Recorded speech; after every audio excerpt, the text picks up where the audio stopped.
2 பேரும் வந்து அவங்க கதையில வந்து ரொம்ப தெளிவா இருக்காங்க. இந்த கதைக்கு இது போதும். அது அவங்க எழுதும்போதே எனக்கு தெரிஞ்சு ஒரு A4 ஷீட் கூட வேஸ்ட் பண்ணிருக்க மாட்டாங்கன்னு நினைக்கிறேன்.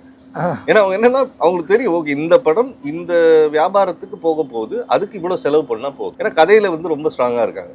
இந்த கதை ஜெயிக்க போகுது, இதுக்கு நான் எக்ஸ்ட்ராவா ஒரே ஒரு A4 ஷீட் கூட வேஸ்ட் பண்ணக்கூடாதுன்னு தெளிவா இருக்காங்க. அதனால இவங்ககிட்ட வேலை பார்க்கறது ரொம்ப ஈஸி.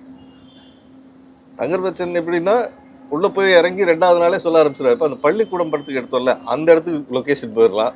ஸோ அவங்களுக்கு எல்லாமே மனப்பாடமா இருக்குது. அவங்க ஊர்ல தான் போய் எடுக்கிறாங்க. ஏன்னா அந்த கதையை தான் எடுக்கிறாங்க.